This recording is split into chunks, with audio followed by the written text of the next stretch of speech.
한국 해군을 둘러싼 논쟁에서 가장 자주 등장하는 질문은 언제나 빗나간다. 한국은 항공모함을 가질 것인가?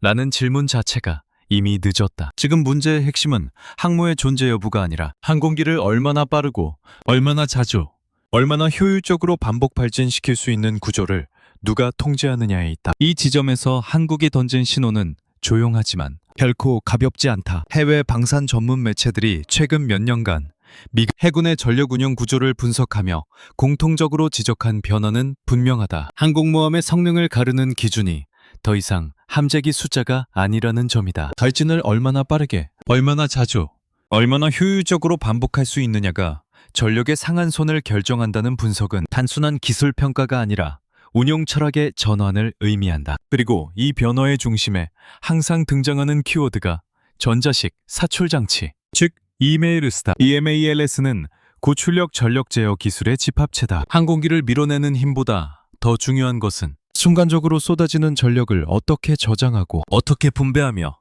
어떻게 다시 회복시키느냐다. 이 과정은 발진 한 번으로 끝나지 않는다. 반복 발진이 전제되는 항모 운용에서는 이 전력 흐름이 곧 작전 템포를 규정한다. 바로 여기서 미국 중심 항모 체계의 본질이 드러난다. EMAS는 단순한 장비가 아니라 동맹국까지 묶어두는 통제 수단으로 작동한다. 외신들이 반복적으로 지적해온 구조는 명확하다. 전자식 사출 장치를 도입하는 순간 항공모함의 설계와 운용, 전력 배분, 유지비 구조까지 모두 미국이 설정한 기준에 종속된다. 이는 기술 협력의 문제가 아니라 선택의 자유가 사라지는 구조에 대한 이야기다. 이 구조가 왜 문제인가를 이해하려면 EMALS가 요구하는 전력 조건을 봐야 한다. 미 해군 EMALS가 항모 한 척당 약 10mJ 이상의 에너지를 순간적으로 요구하고 발진 1회당 수초 동안 수만 암페어에 달하는 전류를 끌어쓰는 구조라는 점을 분명히 언급한다. 이 조건은 단순한 성능 수치가 아니라 함정 설계 전체를 규정하는 기준선이다. 그래서 미 해군은 원자로를 사용하는 최신형 항공모함에서만 EMALS를 운용하고 있으며 재래식 추진 함정에는 애초에 선택지조차 주지 않는다. 즉, EMALS는 사고 싶으면 살 수 있는 장비가 아니 발전량이 부족한 국가 혹은 원자로 기반 함정을 전제로 하지 않는 국가에게 EMALS는 처음부터 닫힌 문이다. 더 정확히 말하면 들어오는 순간 다른 문들이 닫히는 구조다. 유지비, 부품 교체 주기, 소프트웨어 접근 제한까지 포함해 장기 운영 비용이 함께 따라붙는다는 점에서 외신들이 이를 두고 항모를 갖는 순간이 아니라 항모를 유지하는 순간에 진짜 비용이 발생한다고 표현한 이유는 명확하다. 영국 사례가 반복적으로 언급되는 이유도 여기에 있다. 영국은 항모를 보유한 국가지만 항공기를 띄우는 방식에서는 끝내 미국의 문턱을 넘지 못했다. 초기 협상 단계에서는 가능해 보였던 전자식 사출 장치 도입이 세부 조건으로 들어가자 비용과 유지 조건에서 급격히 분리됐다는 분석은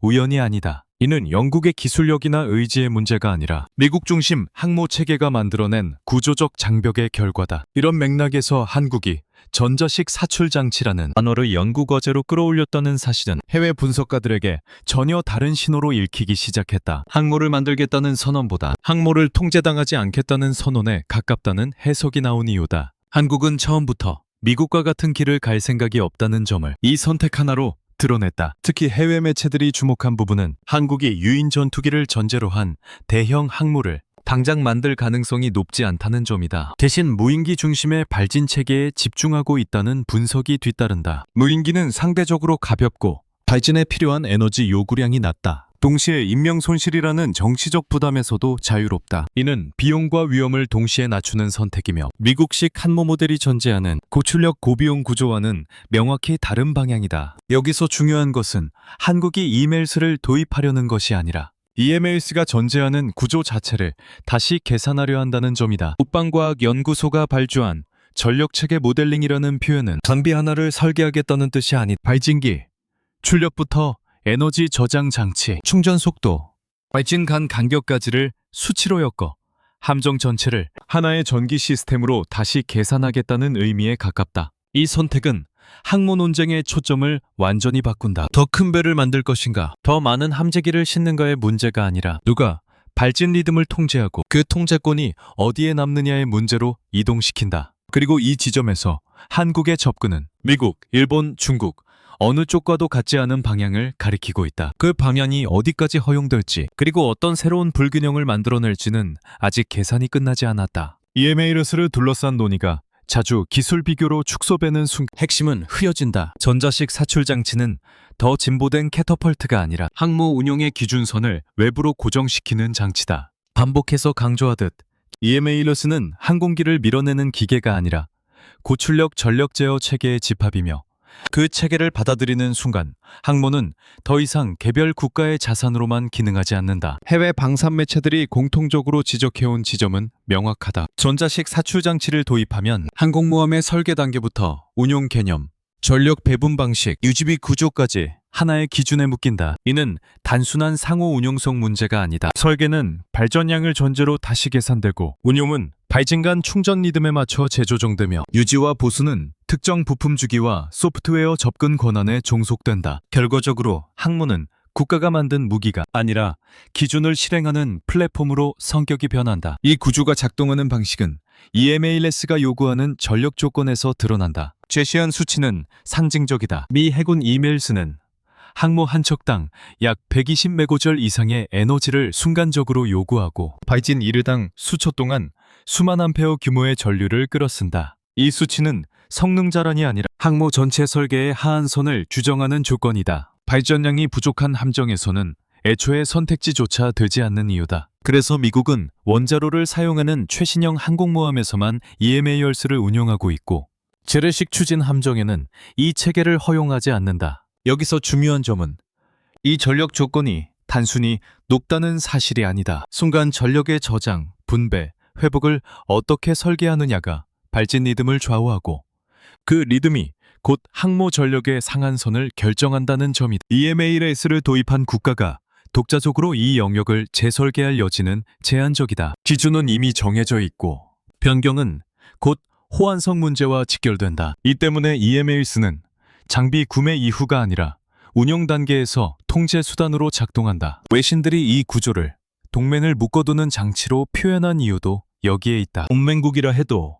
EMALS의 핵심 기술은 쉽게 이전되지 않는다. 이를 분명히 한다. 전자식 사출 장치는 군사적 의미를 넘어 민간 산업으로 확장될 수 있는 파급력을 갖고 있기 때문, 미국은 이를 전략 자산으로 분류해왔다. 고출력 전력 제어, 에너지 저장, 순간 방출 기술은 군용 항모에만 머무르지 않는다. 그래서 접근은 제한되고 기준은 관리된다. 이 구조 속에서 선택의 자유는 점점 사라진다. EMALS를 채택하는 순간 항모는 특정 전력 모델을 전제로 움직여야 하고, 유지비 구조 역시 장기적으로 고정된다. 디뉴만 해외 분석처럼 이는 단순한 가격 인상이 아니라 장기, 운영 비용과 기술 접근 제한이 함께 따라붙는 구조다. 그래서 외신들은 항모를 갖는 순간이 아니라 항모를 유지하는 순간에 진짜 비용이 발생한다고 표현했다. 이 비용은 재정뿐 아니라 전략적 유연성의 비용이기도 하다. 이 지점에서 영국 사례가 반복적으로 언급된다. 영국은 항모를 보유한 국가지만 항공기를 띄우는 방식에서는 끝내 미국의 문턱을 넘지 못했다. 초기 협상 단계에서는 가능해 보였던 전자식 사출 장치 도입이 세부 조건으로 들어가자 비용과 유지 조건에서 급격히 분리됐다는 분석은 이 구조를 그대로 보여준다. 이는 특정 국가의 협상 실패가 아닌 EMALS가 가진 구조적 속성의 결과다. 일본의 선택도 이 틀 안에서 이해할 수 있다. 일본은 미국 중심 항모 체계에 정합성을 맞추는 방향을 택했다. 정치적 안정성과 운용의 예측 가능성을 얻는 대신 독자적인 발진 리듬을 설계할 여지는 제한된다. 단점은 확보되지만 속도와 유연성은 구조적으로 미국의 기준을 넘기 어렵다. 이것은 능력의 문제가 아니라 설계 철학의 문제다. 중국은 반대 방향에서 움직인다. 독자적인 전자식 사출 체계를 개발하며 미국의 기준을 벗어나려 한다. 그러나 이 선택은 또 다른 부담을 낳는다. 고출력 전력 제어와 반복 발진의 안정성을 동시에 입증해야 한다. 항모 전력은 한 번의 발진으로 증명되지 않는다. 수백 번, 수천 번 같은 품질로 반복되는 발진이 전력의 본질이다. 이 구간에서 중국은 규모와 속도라는 장점만으로 해결할 수 없는 검증의 시간을 마주하게 된다. 한국의 선택은 이 세 가지 경로와 명확히 갈라진다. 한국은 EMALS를 도입할 기술로 보지 않는다. 피해야 할 구조로 본다. 그래서 접근 방식이 다르다. 대형 유인 전투기를 전제로 한 항모 모델을 처음부터 내려놓고 무인기 중심의 발진 체계를 기준으로 전력 요구치를 다시 설정한다. 이는 기술적 후퇴가 아니라 통제권을 지키기 위한 전략적 선택이다. 이 선택은 전력 수치에서 바로 차이를 만든다. 제시한 것처럼 870톤급 무인기를 기준 질량으로 잡으면 요구 에너지는 절반 이하로 내려간다. 발진거리도 90m 이내로 충분해지고 발진 간 충전 시간 역시 기존의 분단위에서 수십 초 단위로 줄일 수 있는 여지가 생긴다. 이 차이는 단순한 숫자 문제가 아니다. 함정 설계 전체를 바꾸고 전력 배분의 자유도를 넓힌다. EMA를 둘러싼 논쟁의 본질은 기술 우열이 아니다. 누가 기준을 정하고 누가 그 기준에 맞춰 움직이느냐의 문제다. 미국은 기준을 쥐고 있고 일본은 그 기준 안에서 안정성을 택했으며 중국은 기준을 벗어나려 하지만 그 대가를 감당해야 한다. 한국은 이 구조를 그대로 받아들이지 않는다. 대신 기준이 요구하는 전제 조건 자체를 낮추며 발진 리듬의 통제권을 안으로 끌어들이려 한다. 이 접근이 실제 운용 단계에서 어떤 새로운 불균형을 만들어낼지는 아직 계산이 진행 중인 영역에 남아있다. 영국 사례가 반복해서 호출되는 이유는 간단하다. 영국은 항모를 보유한 국가이기 때문이다. 기술력도 있고 예산도 있고 미국과의 정치적 관계도 가장 안정적인 축에 속한다. 그럼에도 불구하고 영국은 항공기를 띄우는 방식에서 끝내 미국의 문턱을 넘지 못했다. 이 사례를 끌어오는 목적은 분명하다. 이 문제가 능력이 부족한 국가의 실패가 아니라 구조에 들어간 순간 누구나 겪게 되는 한계임을 보여주기 위해서다. 초기 협상 단계에서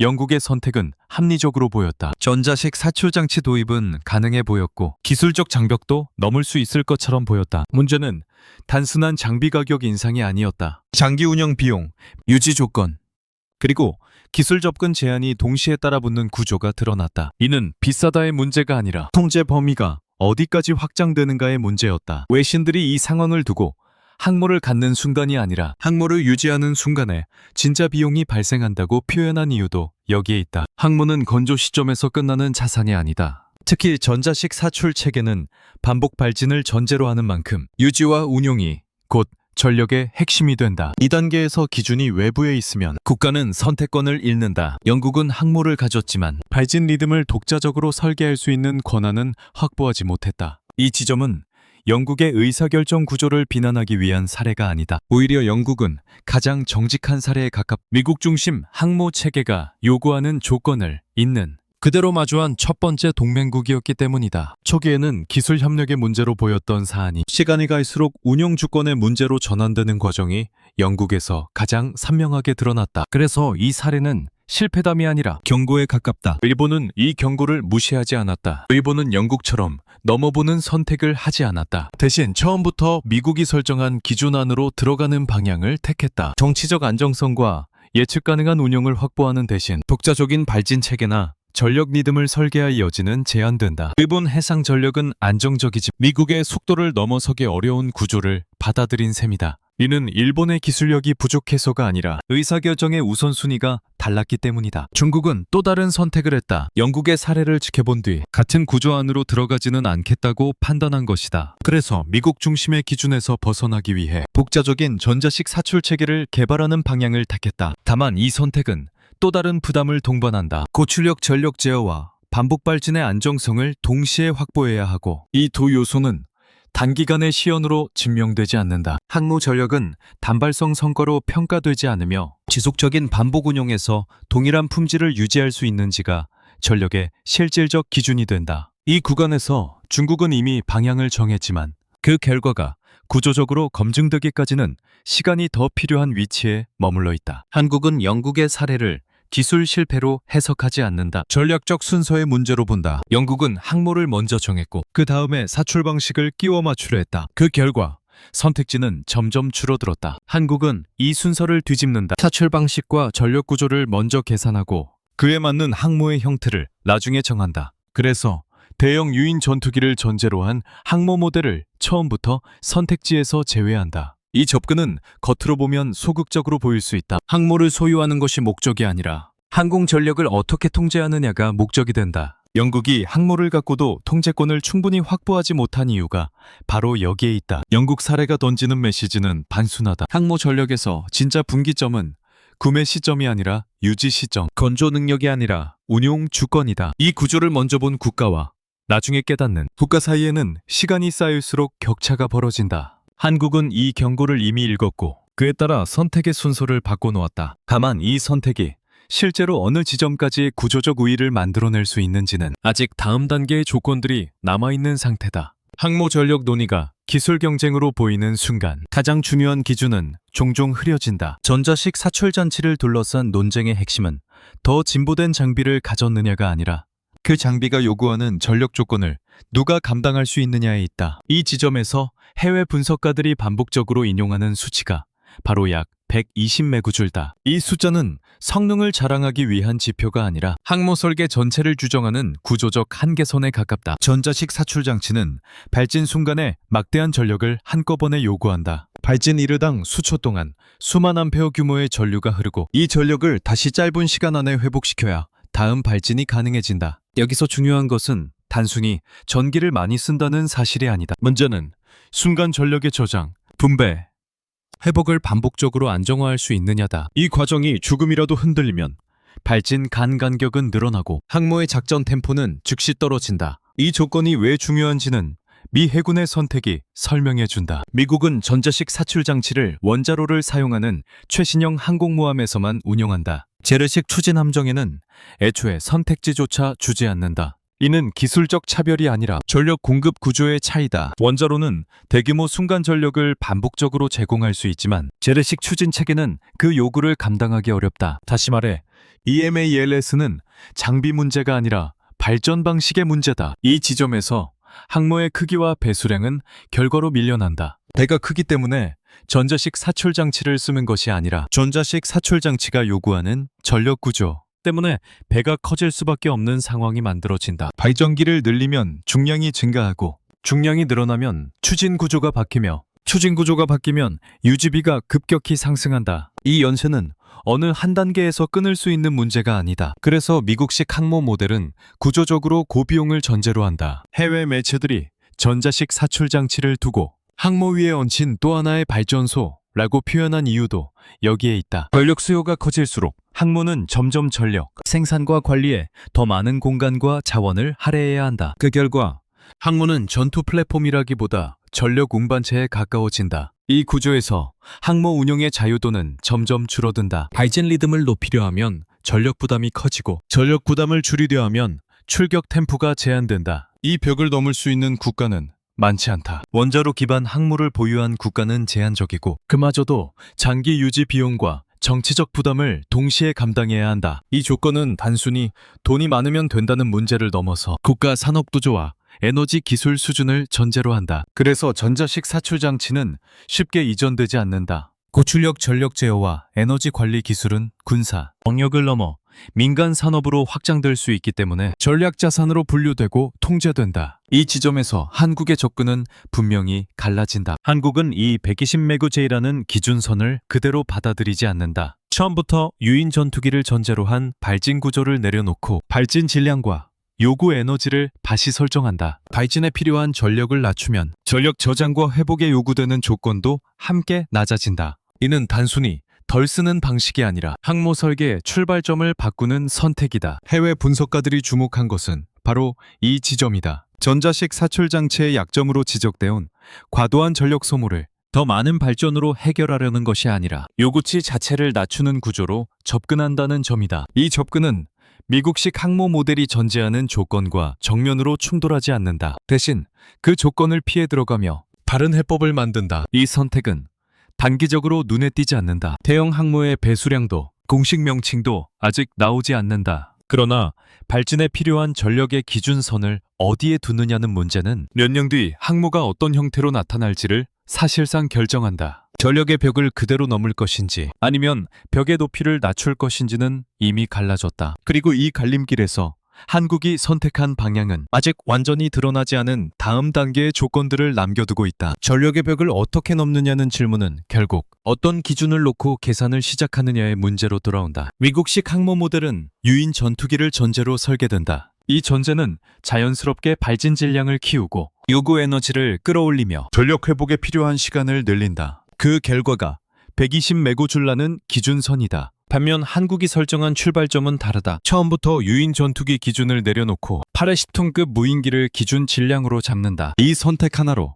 계산식 전체가 바뀐다. 발진 질량이 줄어들면 요구 에너지는 급격히 낮아진다. 80톤급 무인기를 기준으로 삼을 경우 발진에 필요한 에너지는 절반 이하로 내려간다. 이 변화는 단순한 수치 조정이 아니다. 전력 저장 장치의 규모, 순간, 방출 능력, 그리고 회복 속도까지 연쇄적으로 영향을 받는다. 즉, 발진 한 번의 성공 여부가 아니라 연속 발진이 가능한 리듬이 재설계된다. 사출거리 역시 같은 논리로 재계산된다. 대형 유인 전투기를 띄우기 위해 수백 미터급 사출거리를 전제로 할 필요가 사라진다. 무인기를 기준으로 하면 약 90m 이내의 사출거리도도 충분하다는 계산이 나온다. 이 수치는 갑판 설계에 직접적인 영향을 미친다. 사출 레일이 짧아지면 갑판 배치의 자유도가 커지고 전력 손실을 줄일 수 있으며 구조 중량도 함께 낮아진다. 이는 곧 함정 전체의 전력 배분 여유로 이어진다. 발진 간 충전 시간에서 차이는 더욱 분명해진다. 고질량 유인기를 전제로 한 사출 체계에서는 충전 시간이 자연스럽게 분단위로 설정된다. 반면 요구 에너지가 낮아지면 충전과 회복을 수십 초 단위로 끌어내릴 수 있는 여지가 생긴다. 여기서 중요한 것은 절대적인 최단 기록이 아니라 반복 가능한 평균 리듬이다.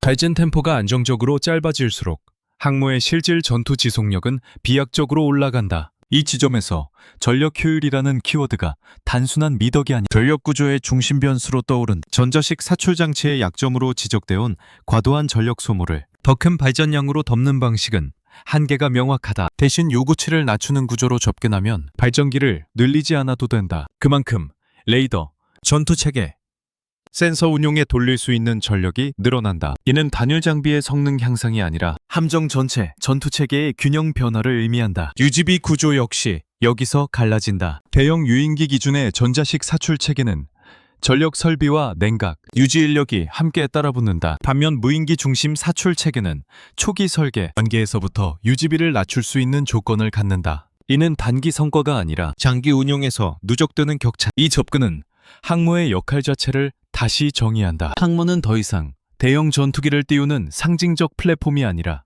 무인 항공 전력을 고밀도로 순환시키는 발진 허브로 재해석된다. 무인기는 수량이 많고 출격 주기가 짧으며 손실에 대한 정치적 부담이 낮다. 이 특성은 발진 리듬이 확보될 때 비로소 의미를 가진다. 그래서 무인기 중심 사출 체계는 선택이 아니라 구조적 필연에 가깝다. 해외 분석가들이 한국의 선택을 두고 항모를 따라가는 것이 아니라 항모의 정의를 바꾸려는 접근이라고 평가하는 이유도 여기에 있다. 더 크고 더 많은 전력을 쓰는 방향이 아니라 적은 전력으로 더 많은 발진을 만들어내는 구조를 택했다는 점에서다. 이 차이는 단기간에 눈에 띄지 않는다. 배수량이나 외형으로는 드러나지 않는다. 그러나 발진 간격과 누적 출격 횟수에서 격차는 점점 벌어진다. 8톤, 10톤이라는 기준 질량과 90m라는 사출 거리는 숫자의 문제가 아니다. 이는 항모 전력을 계산하는 출발선 자체를 옮긴 선택이다. 이 선택이 가능한 이유와 실제로 이를 뒷받침할 기술적 토대가 어디에서 나오는지는 아직 드러나지 않은 영역에 남아있다. 무인기 중심 사출 체계와 전력 효율이라는 계산이 공허하게 들리지 않는 이유는 한국이 이 영역에 처음 발을 들인 국가가 아니기 때문이다. 전자식 사출 장치를 둘러싼 논의가 종종 신기술 개발로 포장되지만 실제로 중요한 질문은 전혀 다르다. 이 고출력 전력 제어와 선형 가속 문제를 한국은 이미 바른 환경에서 풀어본 적이 있는가? 라는 점이다. 이 질문에 대해 한국은 비교적 명확한 이력을 가지고 있다. 해외 매체들이 주목한 배경은 우연이 아니다. 고출력 전동기, 에너지 저장, 전력 제어, 효율 극대화라는 키워드는 이미 한국 산업 전반에 깔려있다. 특히 자기부선 열차 분야에서 축적된 경험은 항공기 사출이 요구하는 문제와 구조적으로 겹친다. 물체를 공중에 띄우고 마찰 없이 가속시키며 전력 손실을 최소화하는 과정은 환경만 다를 뿐 동일한 계산을 요구한다. 항공기를 밀어내는 대신 열차를 가속했을 뿐이다. 이 점에서 초전도 선형 모터라는 표현은 기술적 수사에 가깝다. 핵심은 선형 전동기를 얼마나 정밀하게 제어할 수 있느냐, 그리고 순간적으로 변하는 전자기장을 얼마나 안정적으로 유지할 수 있느냐다. 발진 과정에서 전자기장이 불안정해지면 사출 힘은 균일하지 않게 분산되고 발사체에 손상을 준다. 진동 억제가 되지 않으면 민감한 항공기 센서와 무장에 치명적인 충격이 전달된다. 이 두 문제는 실험실 수준에서 해결되는 사안이 아니다. 실제 운용 환경에서 반복적으로 검증된 제어 경험이 필요하다. 한국이 이 지점에서 내세울 수 있는 근거는 개발 중이라는 선언이 아니다. 자기부산 열차 운영을 통해 이미 마찰 없는 가속, 선형 전동기 제어, 자기장 안정화 알고리즘을 장기간 실전 환경에서 검증해왔다는 점이다. 해외에서는 이를 두고 한국이 전자식 사출, 장치를 위해 새로운 기술을 발명하는 것이 아니라 기존에 갖고 있던 기술을 다른 용도로 재조합하고 있다고 해석한다. 이 해석은 기술 도약보다 기술 전환에 가까운 그림을 만든다. 이 차이는 개발 리스크에서 바로 드러난다. 완전히 새로운 체계를 0에서 시작하는 경우 가장 큰 변수는 예측 불가능성이다. 반면 이미 상용 환경에서 검증된 전력, 제어와 가속 기술을 근용 주격으로 전환하는 경우 불확실성은 상대적으로 줄어든다. 설계 기초부터 시험 검증 과정까지의 시간이 단축되고 실패가 발생하더라도 원인을 추적할 수 있는 범위가 명확해진다. 이는 단순한 일정 단축이 아니 전력화 가능성의 문제다. 여기서 중요한 것은 이 기술들이 특정 장비 하나에 묶이지 않는다는 점이다. 선형 전동기와 고출력 전력 제어, 에너지 저장 기술은 항공기 사출에만 쓰이지 않는다. 같은 기술 묶음은 함정의 다른 전력 시스템, 무인기 운영 인프라, 심지어 지상 발사 플랫폼으로도 확장될 수 있다. 이 때문에 국방연구 과제로 시작된 전력 체계 모델링은 장비 설계라기보다 플랫폼 전체를 관통하는 전력 구조 재설계에 가깝게 읽힌다. 이 지점에서 한국의 접근은 미국식 항모 모델과 다시 한번 갈라진다. 미국은 고출력 전력을 전제로 한 체계를 먼저 확정하고 그에 맞는 플랫폼을 키워왔다. 한국은 반대로 이미 확보한 전력 제어 역량의 범위 안에서 어떤 발진 리듬이 가능한지를 먼저 계산한다. 이 차이는 기술 수준의 문제가 아니라 위험을 어디에 배치하느냐의 문제다. 위험을 대형 플랫폼에 집중시키느냐 아니면 기술 모듈 단위로 분산시키느냐의 선택이다. 이 선택은 아직 결과로 평가되기 어렵다. 자기부산 열차에서 검증된 안정성이 해상 환경, 염분, 진동, 전투 상황이라는 새로운 조건에서도 동일하게 유지될지는 추가적인 검증을 요구한다. 그러나 분명한 것은 한국이 이 영역에 발을 들일 수 있었던 이유가 무모한 도전이 아니라 이미 확보된 기술 자산의 방향 전환에 있다는 점이다. 이 전환이 실제 군사 운용 단계에서 어떤 범위까지 확장될 수 있는지는 다음 단계의 조건들과 함께 드러나게 된다. 45톤이라는 기준을 두고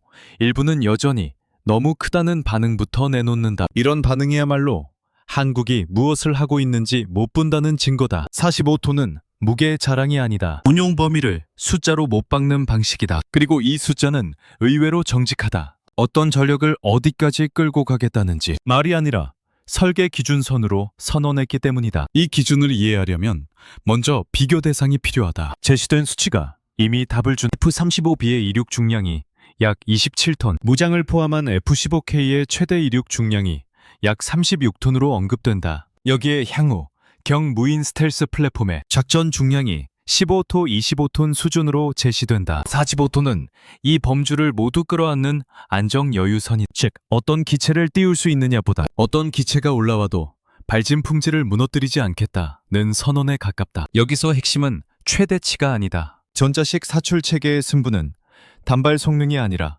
반복 발진의 품질이다. 발진 리듬이 전력 상한선을 결정한다는 분석이 이미 깔려있는 상황에서 사출 체계가 특정 기체에만 최적화돼 있으면 운용은 곧바로 좁아진다. 반대로 45톤급 기준을 잡아두면 실제 운용에서 더 낮은 질량대, 특히 무인기 중심 운용로 내려가더라도 설계의 바닥이 흔들리지 않는다. 남들이 배수량을 논할 때 한국은 발진 품질의 하한선을 먼저 고정하는 쪽을 택한 것이다. 이 숫자가 불편하게 만드는 대상도 분명하다. 일본처럼 미국 중심의 기준에 안전하게 정렬하는 국가에게 톤급 설계는 결국 선택지가 아니라 허용된 범위로 남는다. 중국처럼 독자 개발을 외치며 속도를 밀어붙이는 국가에게 톤급은 결국 가능이 아니라 지속적 반복 운용에서의 균일성을 요구한다. 어느 쪽이든 핵심은 같다. 숫자는 거짓말을 하지 않는다. 45톤은 우리도 할 수 있다는 구호가 아니라 해군이 유무인 플랫폼을 어떤 스펙트럼으로 묶어 운영할지를 숫자로 박아버린 것이다. 이 기준선이 실무적으로 의미를 갖는 이유는 45톤이 단지 사출력이 아니라 전력체계 전체의 계산 단위가 되기 때문이다. 발진 질량이 커지면 요구 에너지가 커지고, 요구 에너지가 커지면 순간 전력 저장, 분배, 회복의 조건이 같이 올라간다. 그래서 톤급 설정은 곧 함정의 전력 설계, 에너지 저장 장치 설계, 충전 속도 설계, 발진 간 간격 설계로 연결된다. 다시 말해 45톤은 장비 하나의 스펙이 아니라 함정 전체를 전기 시스템으로 다시 계산하겠다는 방향을 전제한다. 로드맵도 같은 맥락에서 봐야 한다. 2025년 시제, 개발 착수, 2027년 기본 설계 및 시험 평가, 2029년 실증 시스템 구축이라는 일정은 홍보용 문장이 아니다.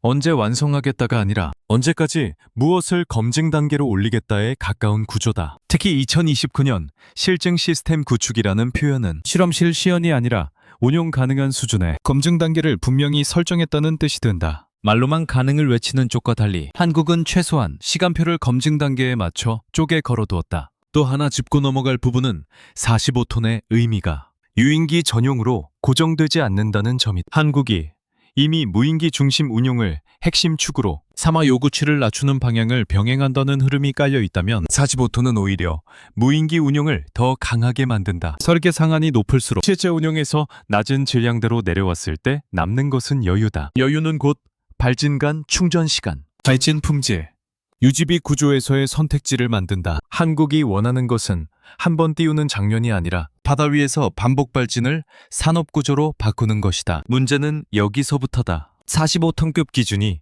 덮어주는 여유로 작동하려면 그 여유가 단순히 계산서에서 끝나면 안 된다. 2025, 2027, 2029로 이어지는 검증 단계가 실제로 어떤 설계 선택을 남기고 어떤 선택을 버리게 만들지에 따라 45톤은 자유도가 될 수도 있고 짐이 될 수도 있다. 그리고 그 갈림길은 아직 숫자로만 열려 있다. 여기서 논의는 더 이상 해군 내부에 머물 수 없다. 전자식 사출 체계와 전력 효율을 축으로 한 선택은 항모 한 척의 문제가 아니라 어떤 형태로 전력을 수출하고 무엇을 표준으로 남길 것인가의 문제로 이어진다. 대형 항모를 통째로 판매하는 모델은 이미 한계에 가까워졌다. 원조 비용도, 유지비도, 정치적 부담도 감당할 수 있는 국가는 줄어들고 있다. 이 변화는 수요의 감소가 아니라 거래 단위의 변화를 의미한다. 미국식 모델은 여전히 플랫폼 전체를 판다. 함정, 사출 체계, 운용 개념, 유지 기준이 하나의 패키지로 묶인다. 이 방식은 강력하지만 경직도 있다. 구매 국가는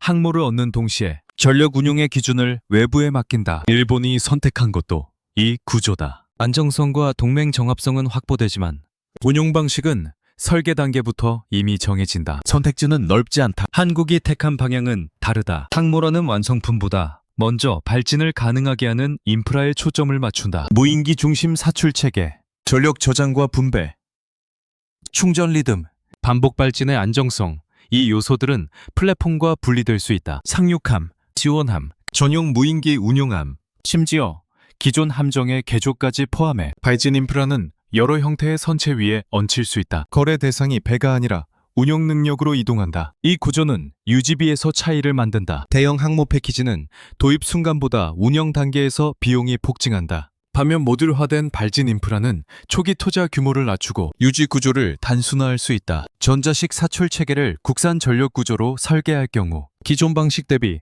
30% 이상 유지 비용을 절감할 여지가 생긴다. 이 수치는 단기 성과가 아니라 장기 운영에서 누적되는 격차를 의미한다. 산업적 파급도 여기서 갈라진다. 발진 인프라는 단일 무기 체계로 끝나지 않는다. 고출력 전력 제어, 에너지 저장, 선형 구동 기술은 조선 산업에 새로운 전력 관리 기준을 끌어들인다. 방산 영역에서는 기체 자체보다 운영 인프라가 더 큰 시장으로 떠오른다. 전력 산업은 군사 환경이라는 극단적 조건에서 검증된 기술을 민간으로 확장할 명분을 얻는다. 이 흐름은 무기 하나의 성공이 아니라 산업 구조의 이동으로 읽힌다. 이 지점에서 중국과의 차이도 분명해진다. 중국은 플랫폼 자체를 키우는데 강점이 있다. 그러나 플랫폼 중심 수출은 구매국의 재정과 정치 조건에 강하게 묶인다. 반면 발진 인프라와 운영 체계는 더 많은 국가가 접근할 수 있는 영역이다. 일본은 이 영역에서 독자적 제한을 만들기 어렵다. 미국은 이미 자신이 만든 기준에 묶여 있다. 한국은 아직 기준을 고정하지 않았기 때문에 기준을 제한할 여지를 갖는다. 그래서 이 연구는 끝까지 조용하다. 깃발을 꽂을 이유가 없다. 항모를 가졌다고 선언하는 순간